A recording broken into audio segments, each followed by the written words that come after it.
Hello, everyone. It's a pleasure being here.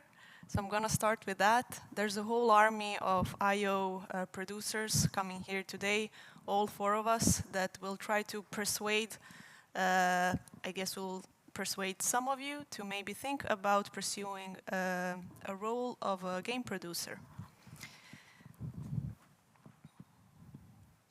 I will start by saying a little bit about myself. Currently, I'm working as an associate producer at IO on the department that's called Backbone. I manage 2 tech teams, mostly consisting of programmers and build engineers. I am Croatian that moved to Sweden 4 years ago, currently working in Copenhagen. In my free time, I'm in fact outdoorsy person. I climb, I hike when I can, not in Sweden, in Skåne at least. And I really spend a lot of hours watching movies. So how did I get into the game industry? I'll start with my educational background. So first of all, I'm not one of those people that work in gaming industry that knew that I would like to be part of it since I was 7. I had no idea that it is even possible to work in a gaming company. I studied marketing and later management, and that's when I figured it out that I really like working with people, and I would really like to be part of a project that I can, with time, manage from its initial idea all the way to its final product.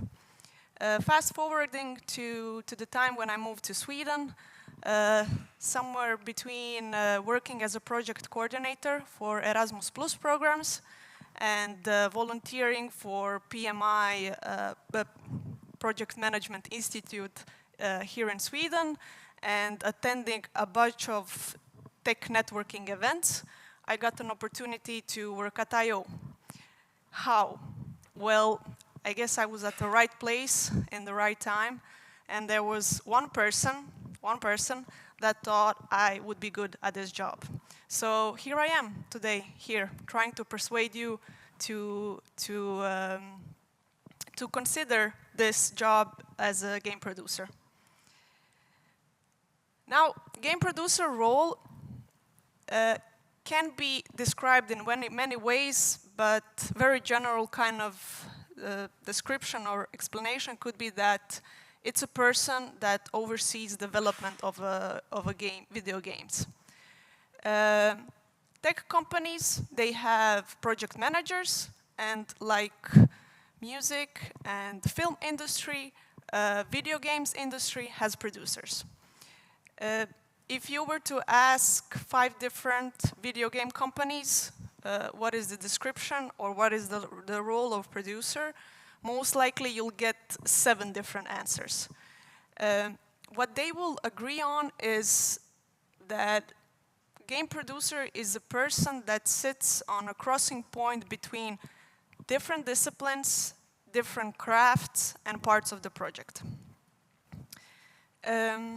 Now, game producers tend to have a higher perspective on the whole project. So their main goal and their main job is to, in fact, lead, motivate, and support people, all the parts of the company to the same goal. And that is shipping a great quality game within time.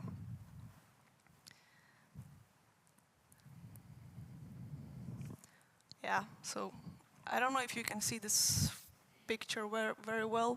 Probably not. I'll try to explain it. So game producers basically do this. They try to put out the fires.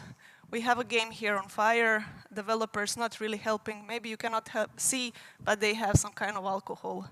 Yeah, alcohol with fire doesn't go well. QA is somewhere in the back. They're just testing things. They don't want to be involved. And then production is on the floor, not doing well. So producers, again, they put out fire.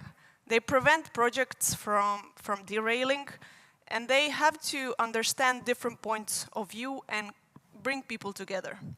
They also support and keep the team productive, and they help decisions get made, or sometimes they are the ones making decisions. And of course, they just keep pushing everyone towards the goal. Now, one of the big contrasts or big challenges that game producers face is the fact that they can never know as much as artists, designers, or programmers do. And those are the people that they're leading. So they have to be okay with that. And it can be sometimes a lonely road, but it's also a necessary road, because specialists, they sometimes tend to lose their focus. They live in their little worlds where they make magic happen, but they forget about the main goal of why this company, why this studio is even making this game.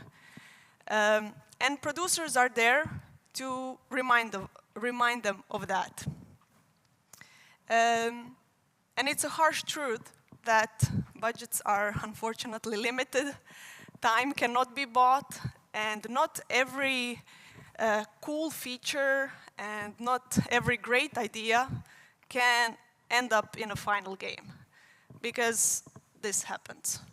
So if you want everything to be perfect, you cannot make it in time, you don't have enough budget, and then it's a mess in the end.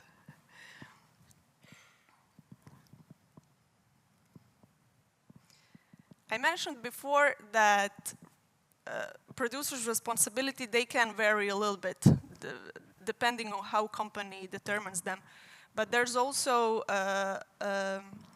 different responsibilities that they have depending on their seniority. So when you first start working in gaming company as a producer, or you want to pursue that career, most likely you'll start as a project coordinator. And as a project coordinator, you spend most of your time learning about the workflows of that studio.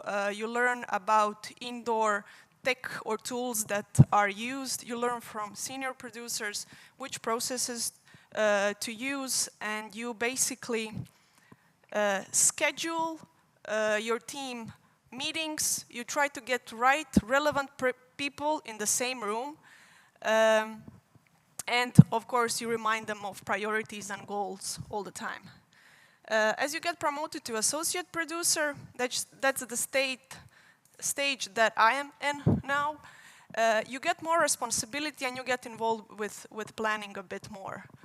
You get better overview of where the whole project is heading, and then you also learn more about people and the general strengths and the weaknesses of the team, so you can manage the team better and maybe even mitigate some of the potential risks.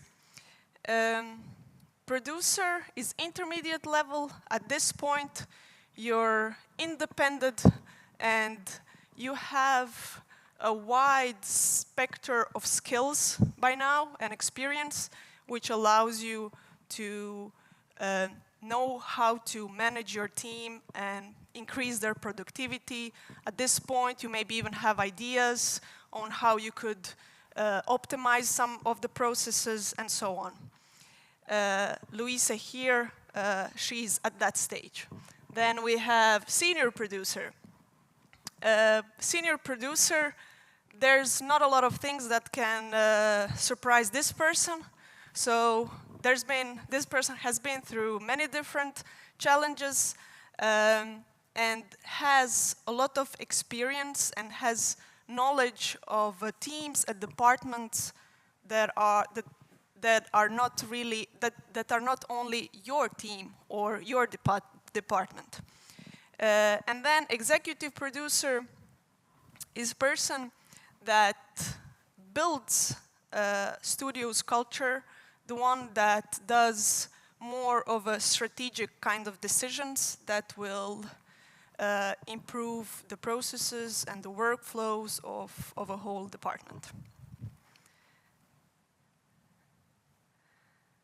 Then there's also some differences in responsibilities when it comes to areas of expertise. In the bigger companies, I'm not talking about indie companies here, so small independent studios. I'm talking about mid to large companies.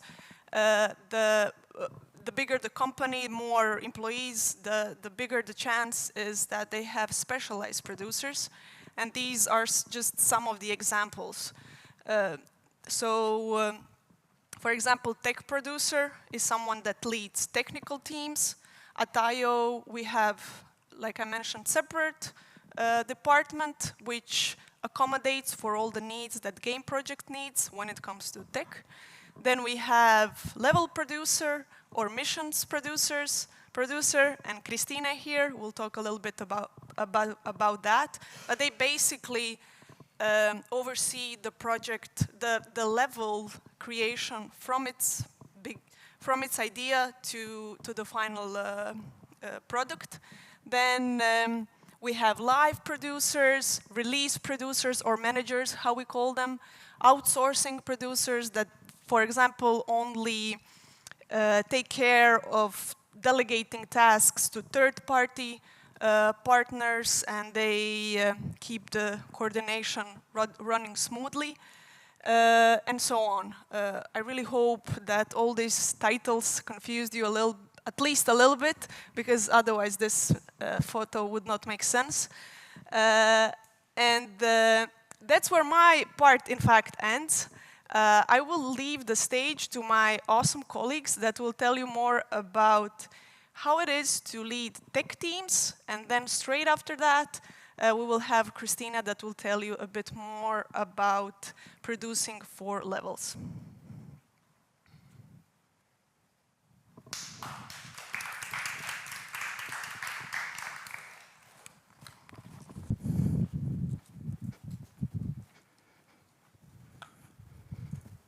How is the volume?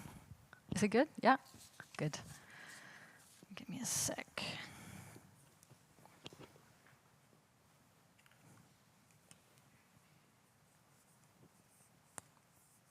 Yes. All right. Hello. My name is Louise, and I am going to tell you a bit about producing in the backbone of IO. A little bit about me first. I'm a producer at IO. I've been at IO for 3 years now. I come from a completely different background. I studied political communication and human rights, and then I moved on to do a lot of project management across a lot of different industries for both larger companies and working with a lot of startups as well. And yeah, in my free time, I love to travel. I've lived abroad. I think I counted 6 different countries. I love to experience new cultures. So yeah, traveling is my thing. On the agenda today is some insights into what is the backbone of IOI. What does the day-to-day life as a tech producer consist of? And then at the end, I think after Kristine's presentation, we'll have some resources for you to check out and be inspired by.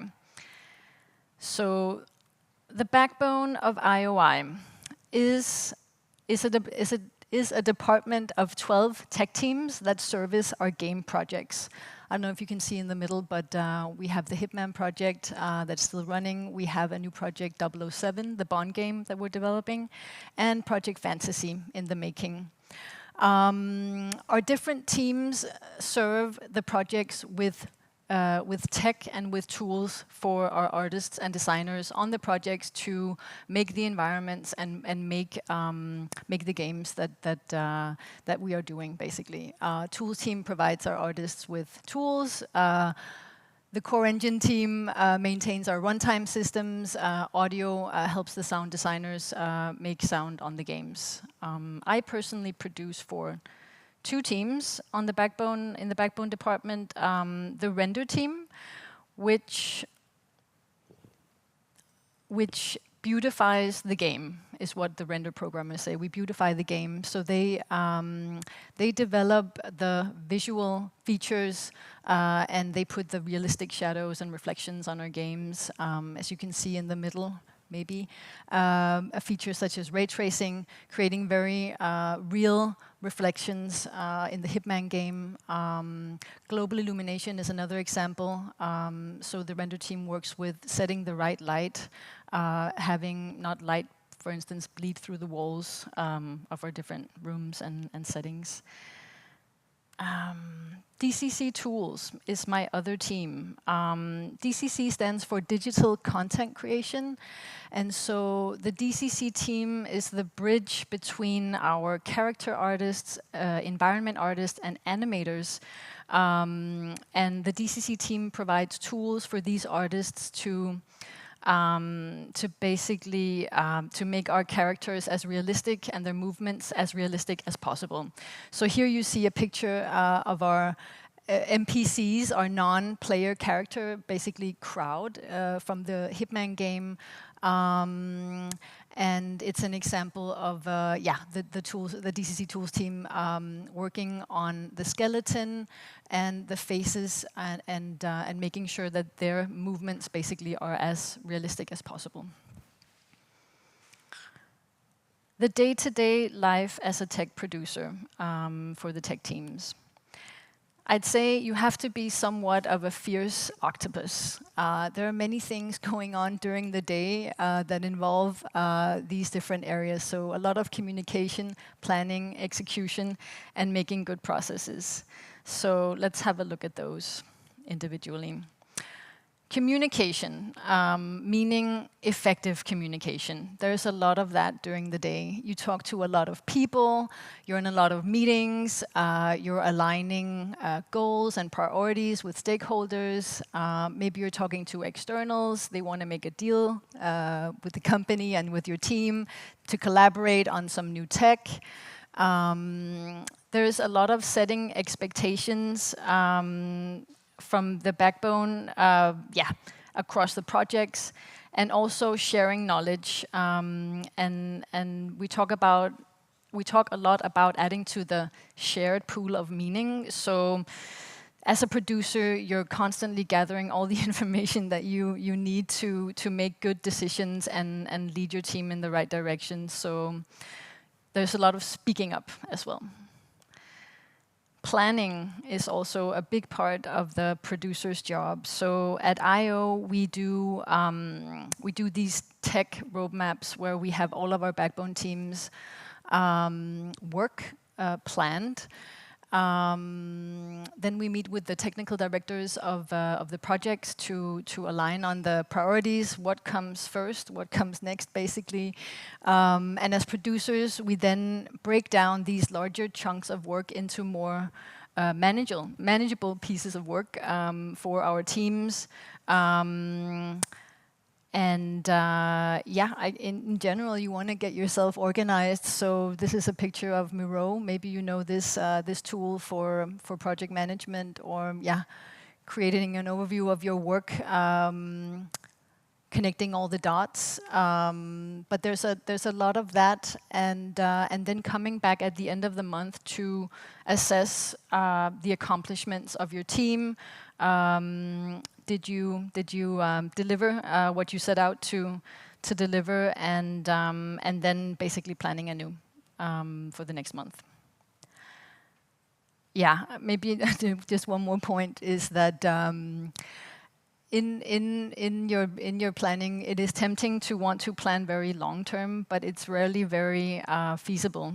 There's a lot of changes and a lot of priorities shifting around. So I think it might be something of a software company thing that you can't plan very, very long ahead. But that is a thing. You need to be ready for constant changes and a change of priorities. That's very much part of the work of the producer. Execution. So a little bit back to the octopus, many things going on during the day. You're talking to a lot of people. You're looking at what the team did yesterday, what's going on today. Are there any blockers?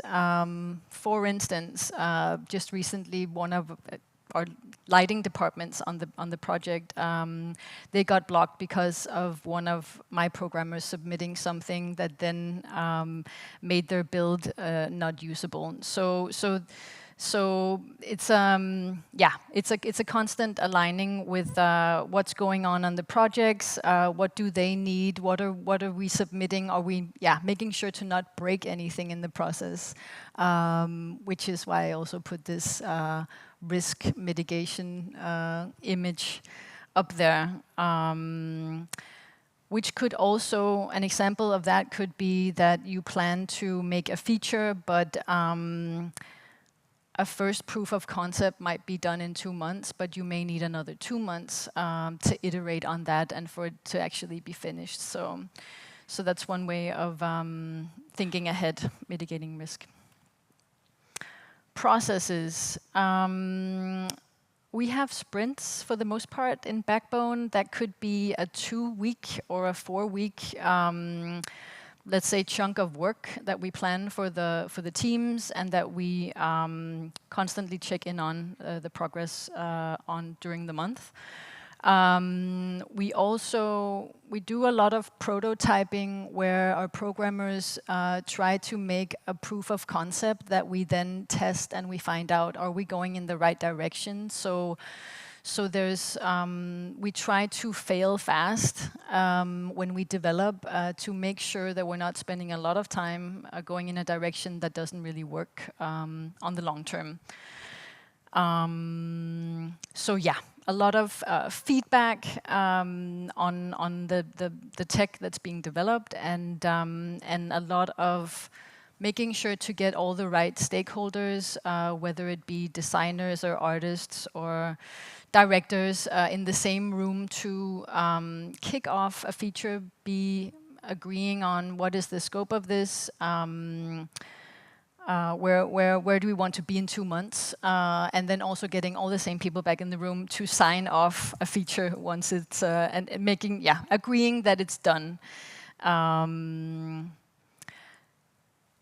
We also do what we call strike teams. It's not Counter-Strike, but what it is that we, if there is an urgency to finish something fast, we put together people, could be from cross teams, again, could be artists, designers, gameplay programmers, to get the job done fast. So that would be putting together a strike team with the right resources and knowledge to get it done, basically.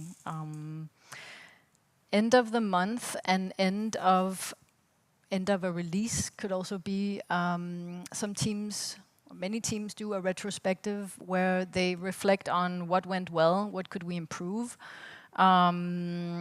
This is also a way of bettering the processes that we have, basically, so that we don't make the same mistakes, but we get better and better.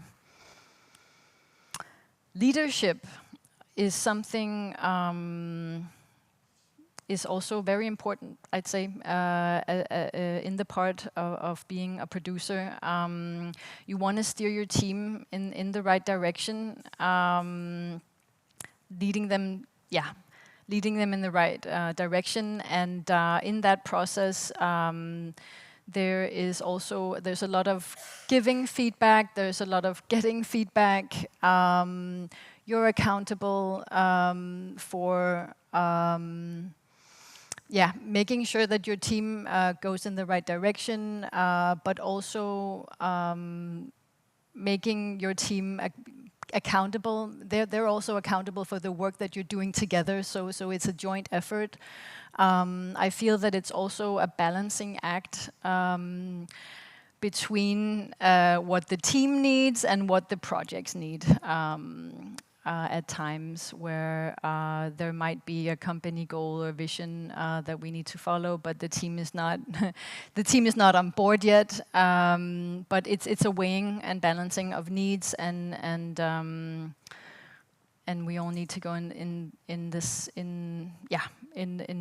the right direction. And it's very much about leading your team to success. And then I think when I started at IO, I had very much in mind to be this servant leader. Maybe you've heard of servant leadership before, but it's your goal is to basically serve your team. You want to make sure that your team is happy what they're working on, but you're at the same time you are this middle woman that makes sure that you are moving in the direction of also the company goal and vision. Where, let me see if I put in this slide, where we just went through some leadership training at IO where we studied situational leadership, which is actually more about leading people individually based on how they are motivated. So treat others the way they would like to be treated. Some people may to do that. Other people are motivated by seeing that their work creates value. How do you make sure that the work that they do becomes, visible and acknowledged? I think this is these different leadership theories, if you may, or ways of leading team and individuals are interesting, and it's something you can look into if it hits home with you.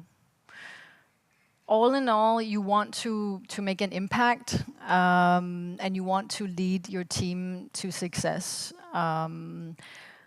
I think coming from a non-technical background myself, there's a lot of jumping into the deep end and learning by doing and daring to lead, and being okay with change, and being flexible, and having a lot of fun at the same time.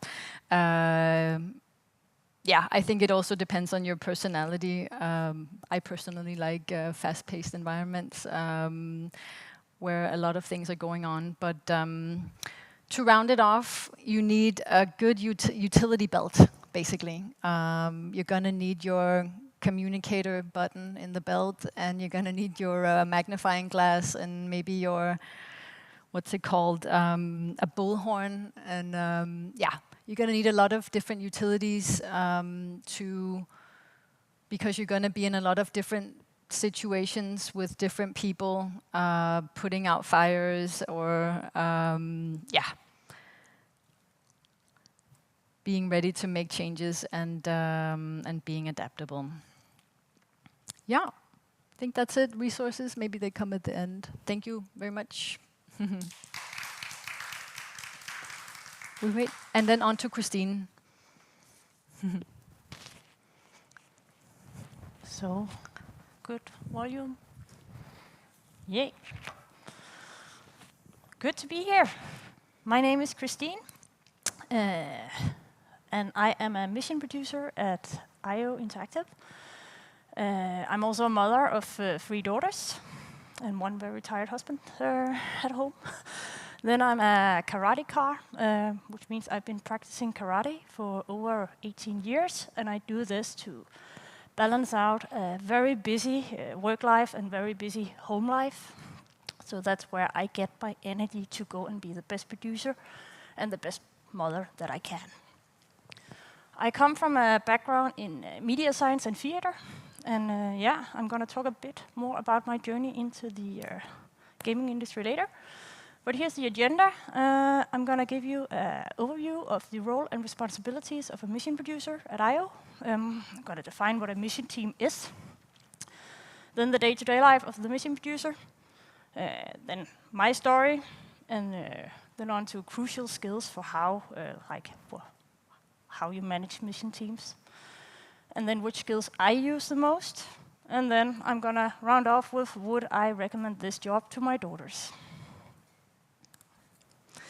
So The role and responsibilities of a mission producer, and I want to clarify that a mission at IO is a whole experience.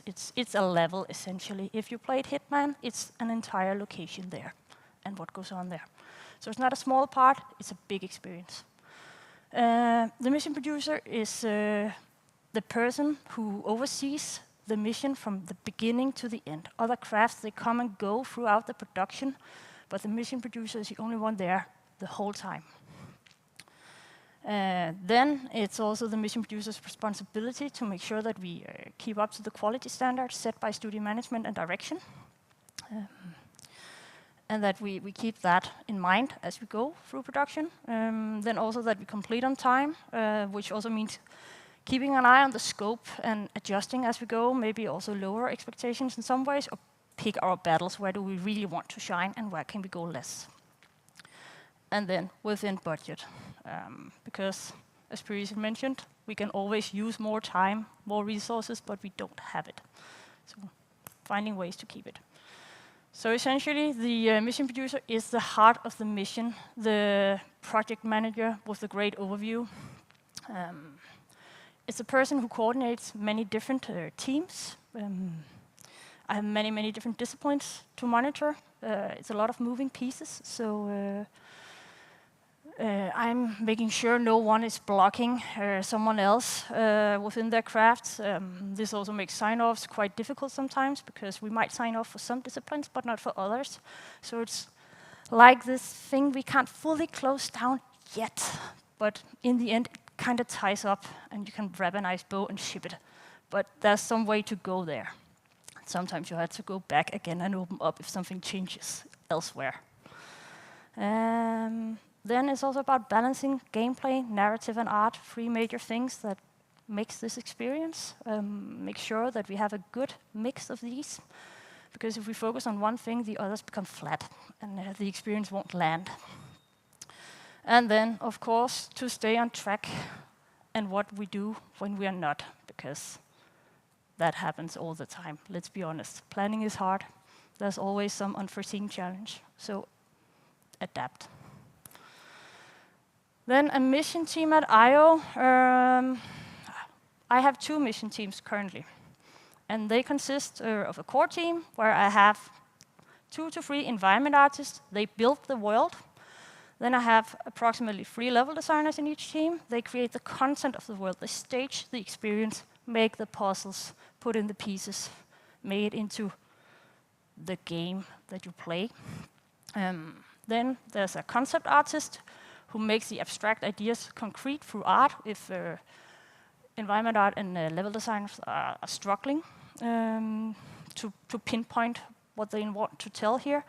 And then I have 1 writer for narrative who writes the dialogue and the overarching story, and they make sure that it is consistent with all the other missions that goes on. Currently, I have a number of missions, but there are other mission producers who have other missions again, which I don't have the full overview over. So I rely a lot, for instance, for consistency on the writer to tell me. Then we have supporting teams, and here I have not accounted for code support, for instance, from Backbone. I have only accounted for people who go into the mission hands-on and do work. So we have cinematic art. They are in charge of the non-gameplay moments, so the cutscenes, like the movie-like bits in games.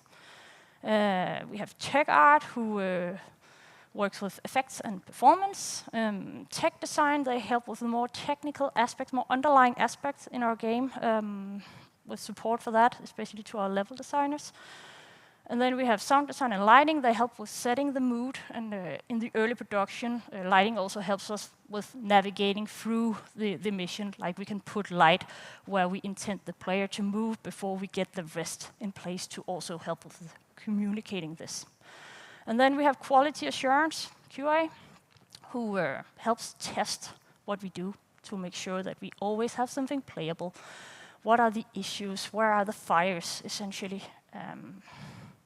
Very much relying on them to tell me what's off today so I can find someone who can fix it. Then the day-to-day life of the mission producer. We're busy bees. I have the same pointers as Louise, you might notice, because our days are similar, but the work we do is still different.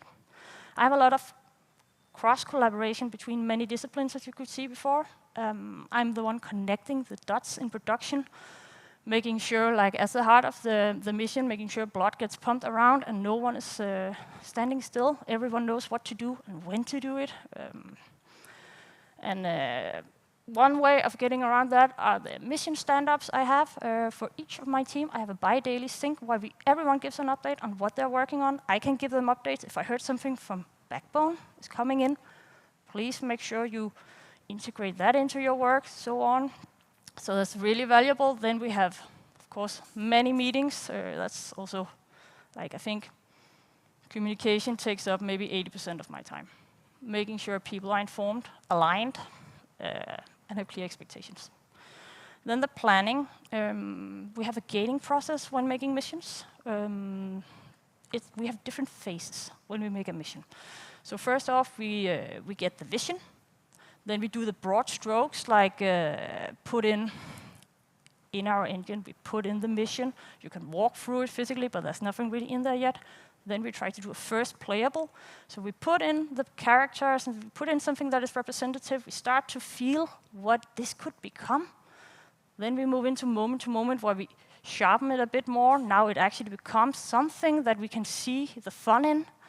Then we go through an alpha phase where we make it shippable. It's not pretty yet necessarily, but it's something that we could somehow ship. We might not be happy, but it's getting there. And then we do the polish, where it's getting pretty, it's getting beautiful, it's cohesive, it's feeling good, and we're proud to present it. So for these processes, we have a sign-off after each of them. So there's a list of requirements for each of what we need to hit. It's a sanity check, if you will. Are we on track? And what do we do if you're not? What if we fail a gate?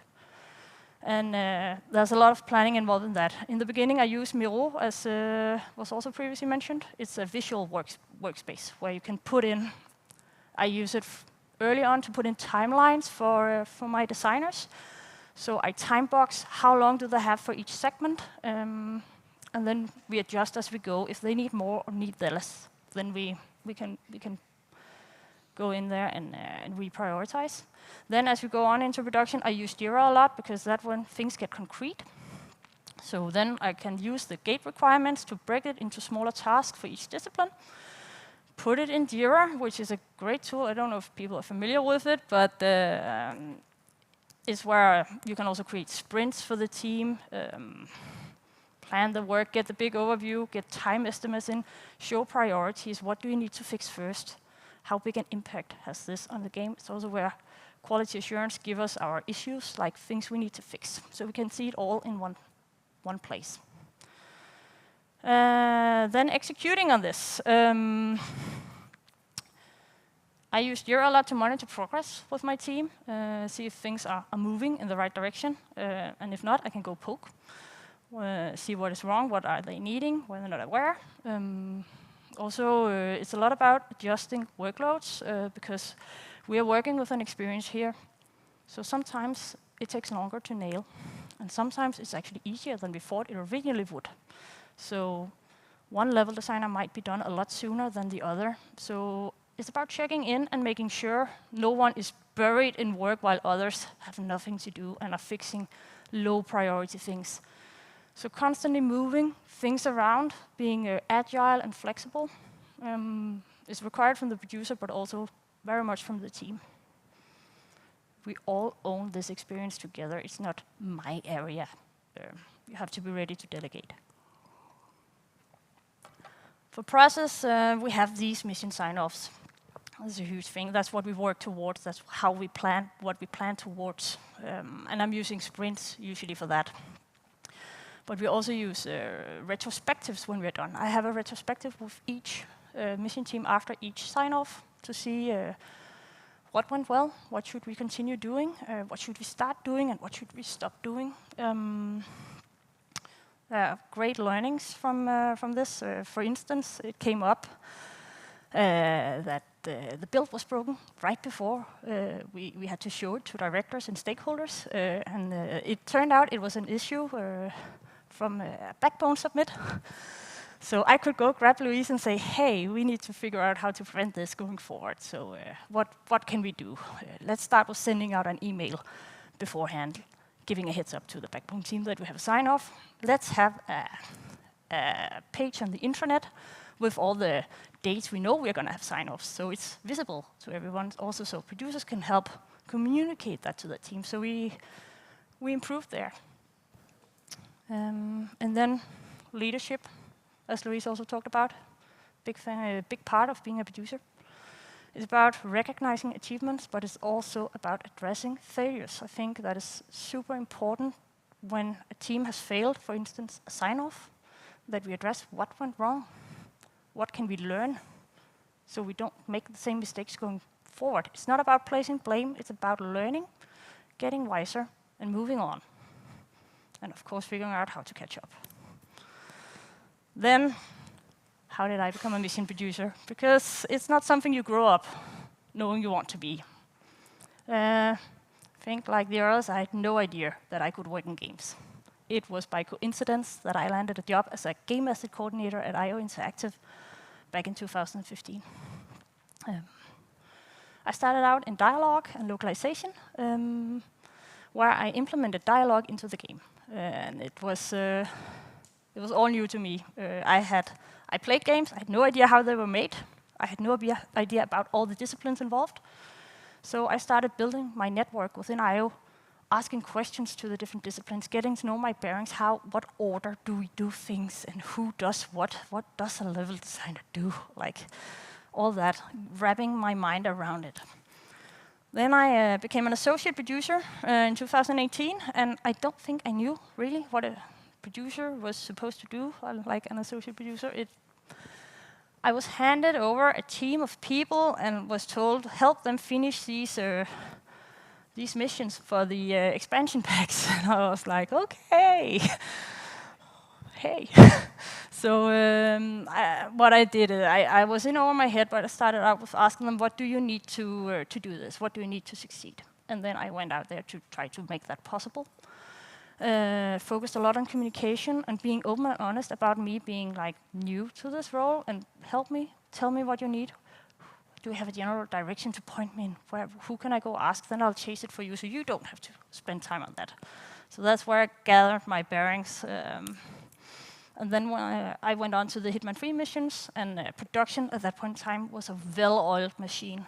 We had shipped 2 games already with Hitman. We were building on the same thing. So people knew what they were doing. I was also learning a lot. And this was where I also became aware of not only focusing on what the team needs, but what the project needs, because it does not always align. Sometimes you have to use your best judgment and make some tough calls.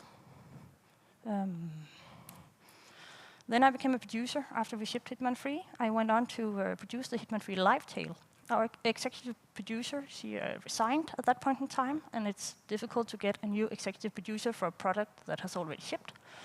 So along with a fellow producer, I took on those responsibilities, and it gave me insight to a layer I had not yet been in. So there was a lot more interacting with studio management, a lot more high-level talk, and also leading a vastly bigger team, I think 50 people. So learned a lot. But I was happy to move on to Project 007, where I'm now, where I have smaller teams, still 2 of them, so a lot of people to oversee, but still on a more nerdy basis, I feel like, not as high level always. There, the challenge is that it's a new game, and we have a mix of new joiners and Hitman veterans, and then it's about finding the good balance there so we don't repeat ourselves. We're not making another Hitman game, but we need to take with us what we were really good at. So that balance, and also having the old dogs working well with the new. There's a lot of communication, and you have to be very, what do we call it?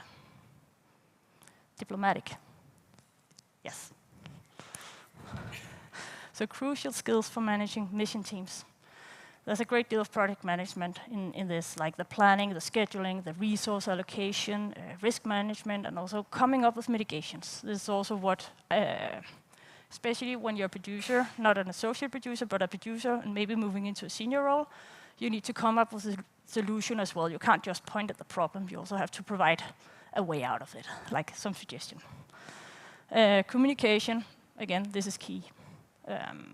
You need to align disciplines, resolve conflicts. They can both be professional, but they can also be personal. Sometimes people do not work well together.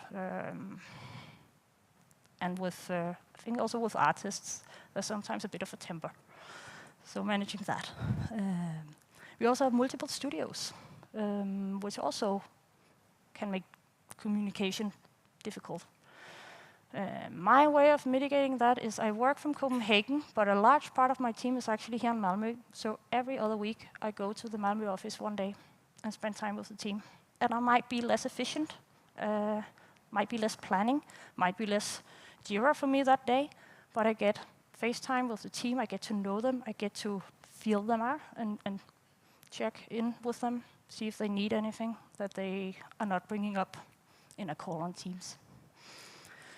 Then you need technical understanding. You need like some basic knowledge of all the disciplines that you are producing. This will help you make better decisions and keep an eye out for possible issues coming. For instance, if level design changes the layout because they need to improve a puzzle, I know that environment art will have to redo a lot of work, so I can say, hey, maybe we should be mindful about the way we solve this, because it's going to break a lot of work they already did. So it's things like that you, as the producer, should also be able to. No deep knowledge, but just enough to see worst offenders. And then adaptability, because I don't think I've ever seen a plan last more than a few months, if that at all. So be ready to change. Also priorities, things possibly getting cut, then what do we do? Where do we change our focus to?